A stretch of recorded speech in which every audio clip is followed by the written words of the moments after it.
नमस्ते। English education hub में आप सबका बहुत बहुत स्वागत है। मैं हूं आपका होस्ट और आज हम साथ मिलकर लिटरेचर की दुनिया में एक नया सफर शुरू करने वाले हैं।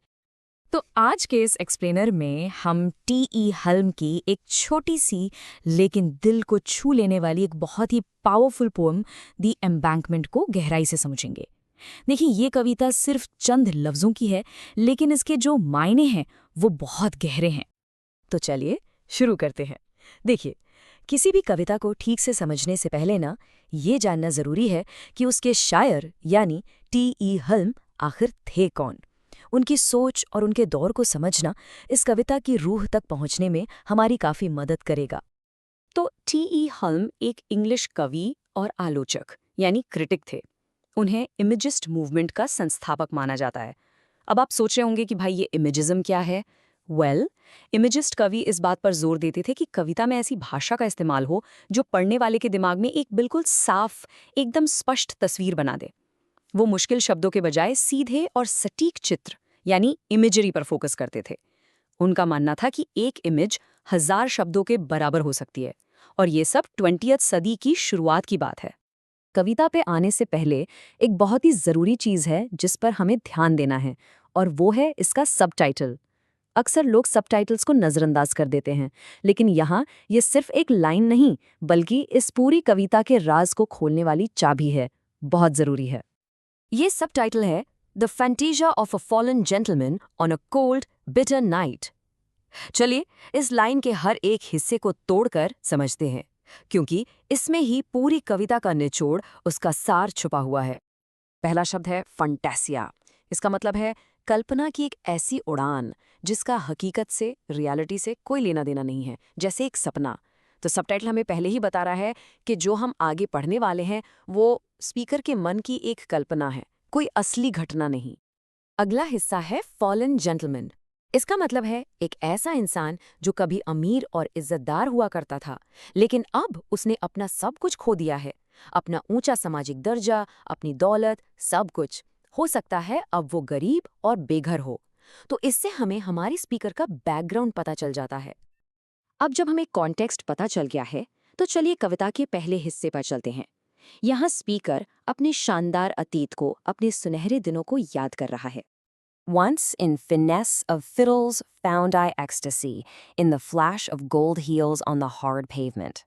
कविता शुरू होती है लफ्ज once से, यानी एक समय था। बस इस एक लफ्ज से ही हम सीधे स्पीकर के अतीत में पहुंच जाते हैं। यहाँ दो खास शब्दों पर ध्यान दीजिए। फिनेस यानी कलात्मकता या स्किल, और एक्सटेसी यानी परमानंद, मतलब हद से ज्यादा खुशी।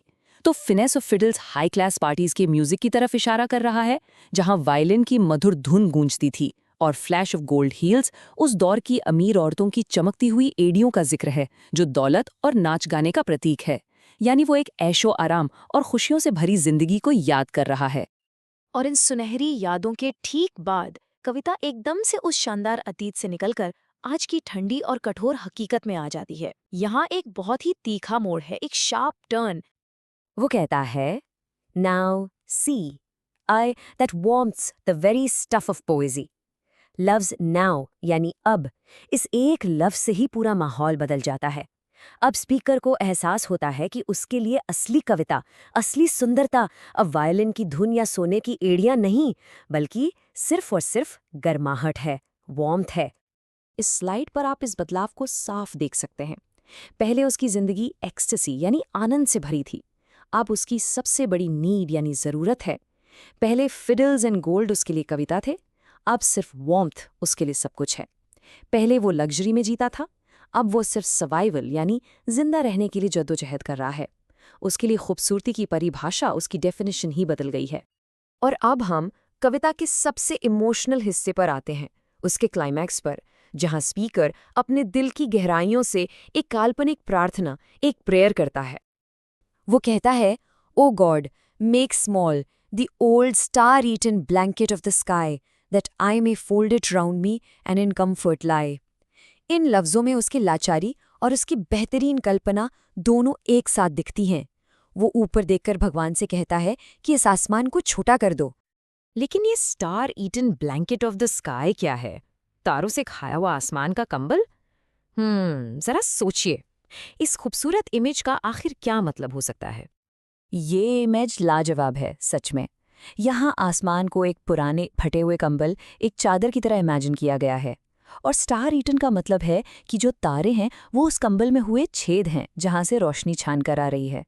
ये एक बहुत ही खूबसूरत कल्पना है, लेकिन इसमें गरीबी और ठंड का दर्द भी साफ छलकता है। वो सर्दी से इतना ठिठुरा है कि वो चाहता है कि ये आसमान रूबी कंबल इतना छोटा हो जाए कि वो उसे अपने ऊपर ओढ़कर आराम से सो सके। तो ये थी कविता। चलिए अब इस पूरी कविता के सफ़र और इसके मुख्य थीम्स को एक बार फिर से दोहराते हैं, समराइज करते हैं। स्पीकर की यात्रा को हम इन 3 कदमों में देख सकते हैं। पहला कदम है रिमेंबरिंग पास्ट लग्जरी, जहां वो अपने शानदार अतीत को याद करता है। दूसरा है फेसिंग प्रेजेंट हार्डशिप, जहां वो अपने मुश्किल वर्तमान का सामना करता है। और तीसरा और आखिरी कदम है फाइंडिंग इमेजिनेटिव कंफर्ट, जहां वो अपनी कल्पना में, अपने इमेजिनेशन में आराम और सुकून ढूंढने की कोशिश करता है। इस कविता से हमें सबसे बड़ा सबक ये मिलता है कि असली पोएसी यानी कविता या कला सिर्फ महलों और शानो शौकत में नहीं मिलती, बल्कि वो इंसान की सबसे बुनियादी ज़रूरतों जैसे कि गर्मी और आराम पाने की तड़प में भी मिल सकती है। ये कविता बताती है कि हालात के साथ खूबसूरती की परिभाषा भी बदल जाती है। और मैं आपको इस एक सवाल के साथ छोड़कर जाना चाहूँगा, क्या कविता दुख और तकलीफ में भी सुंदरता ढूंढ सकती है? इस सवाल पर ज़रूर सोचिए, क्योंकि ये कविता इसका एक बेहतरीन जवाब देती है। अगर आपको ये एक्सप्लेनर पसंद आया तो ऐसे ही और कंटेंट के लिए सब्सक्राइब करना ना भूलें। आज हमारे साथ जुड़ने के लिए आपका बहुत बहुत शुक्रिया। Thank you.